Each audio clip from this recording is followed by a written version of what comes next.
hello. As you can tell, we are missing a few people for this issue of Comic Station, issue number 54 for January 8th, 2014.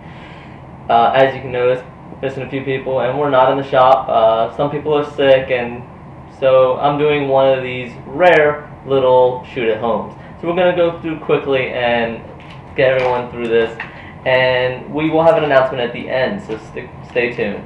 The first one we have is actually just a plain whopping amount from Marvel. Marvel Now is going through their all-new Marvel Now run, and boy do they hit the line running.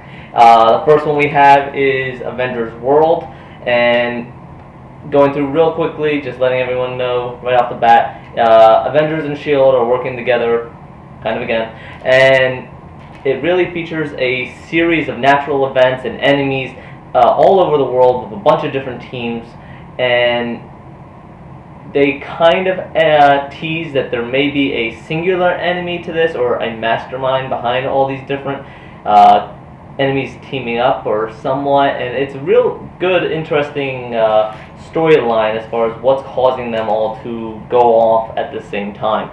And I liked it as far as the Avengers, and the artwork was really good as far as Marvel artwork goes. The next one we have is Black Widow #1. Now this is something that I've been looking forward to, and it didn't disappoint as far as the artwork. It was beautiful. The art is by Phil Nato. He did some Before Watchmen from Minutemen, you may be familiar with, or Ghost from Dark Horse Comics. And it's almost a watercolor kind of artwork. The storyline really just centers around Natasha. She is in Russia. She is doing some jobs, and to her accountant's chagrin, she is not necessarily doing it for the money, it's for atonement. So it leaves up the mystery of what is she atoning for, and what is her end game on this. Unfortunately, the only downside to it I can really say is it leaves it a little too open, leaves it too many questions at the end, and really doesn't answer many at all. The next one we have, I said it was going quickly, is all new X Factor. Gambit gets pulled in. First he gets yelled at by Logan, gets a little scolding, so as a petulant little boy, he sulks. And that is where Polaris comes in and pulls him into what ends up being pitched as a corporate-sponsored hero team. So what could go wrong with that? And of course, Gambit himself is voicing what everyone else is thinking. What is that corporation playing at? So there's a mystery to it, and of course it's Gambit, and he's funny, he has acrobatics, and he's a wisecracking, and I always enjoy that. So there's a little bit more take to this than I would have given it at first glance. And last but not least is all new Marvel Now .1. This is an issue #1, although in all honesty, it's a series of short stories, and each one is drawn a little differently, and they're loosely tied together through this string of Loki. But in the end, it really just feels like it's an overall advertisement for the all-new Marvel Now series, especially with at the end where they have a page where it says, check out all these series that these touched on. So I don't know if this really accounted for much of anything, really, just as far as maybe getting someone, if you read this one, you may find out you're interested in something. Particularly for me, having read this, the standouts for it were the Loki story, the Invaders, and Black Widow. Strangely enough, I enjoyed the short story of Black Widow in here a little bit more than, for the artwork, a little bit more than the Black Widow itself. But overall, Marvel is pushing out a lot of comics, and they are really pushing this all-new Marvel Now, which is I'm fine with, because Marvel Now has put out a lot of good titles that I've really enjoyed. So I'm looking forward to seeing more. From other publishers this time, though, we do have B.A.R. Maid #1 from Zenescope. This one is set in 1934, where rebels are fighting against a Japan-controlled Manchukuo China puppet state, and it opens up where the rebels set free a bunch of captives, and it opens up a little bit of a mystery as far as they find some maps, and there's a little bit of intrigue. There may be a double agent, I don't know, but really couldn't get the taste out of my mind that it's interesting that the two main characters set up so far are Europeans that came and settled in China before the Japanese came in.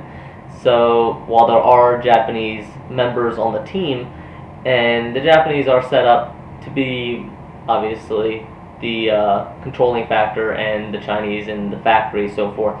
So it did a little bit go.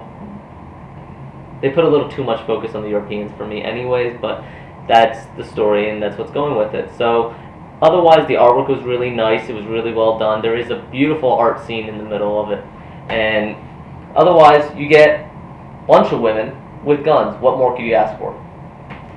Finally, we have minimum wage.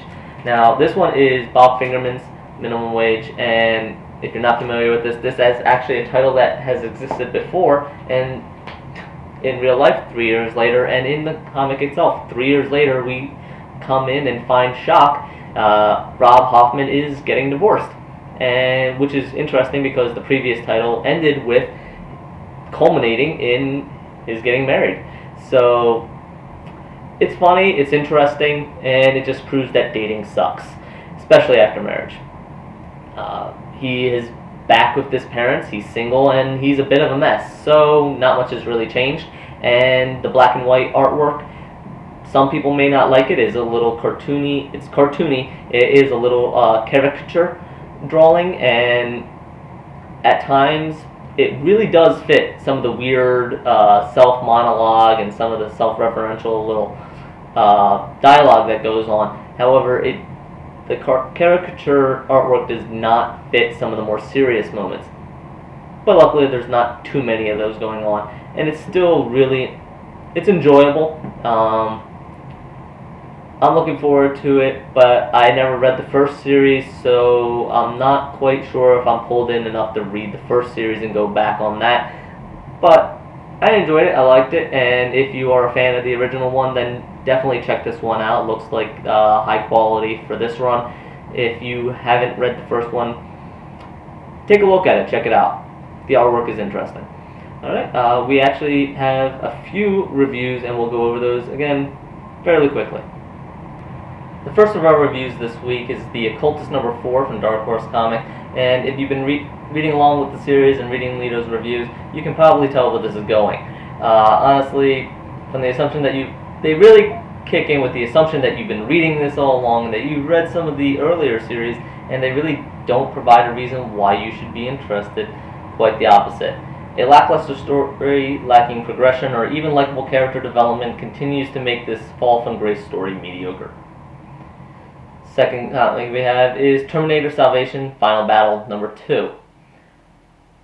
The first one came off okay review. The second one lacks any forward momentum, even so far as to feel like it's stalling to fill the 22 pages. Not a good sign.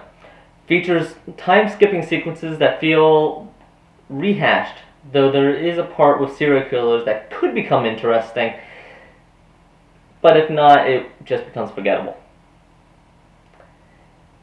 The gem of this week, though, really has to center on Juice Squeezers number 1.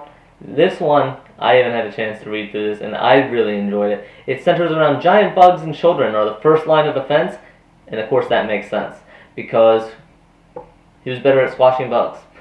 Tip of the hat goes to the author for creating a wide cast of smart children who aren't just bumbling fools as typically children are portrayed. Really, and while there is such a large and diverse cast of characters for these children, the really sets up that they have an obvious repertoire with each other without having to bash backstory into the reader's mind here, and that's really appreciated. It's just the banter and everything, just it's obvious that they all know each other, that they're really good friends. They don't need to have backstory. The artwork serves well to serve the story without getting in its way. So it's not standout, but it really does complement the storyline. It perfectly satisfies any craving for the quirky, clever cartoons of the mid-2000s, and being the age I am, at least, or like to think I am, I really enjoy this. So if anyone, this is definitely the pick of the week so far is Juice Squeezers #1 from Dark Horse Comics.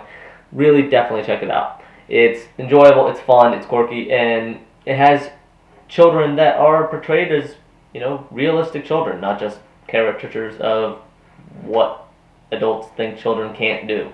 So it's really refreshing. Alright, and this is Comic Station issue number 54 for January 8, 2014, and as promised, we do have an announcement. We are putting together, and later this week on Friday, we will be having a video with our Comics of the Year for 2013 nominees, and each one will have a number of nominees per category, and we are asking people to put in their vote.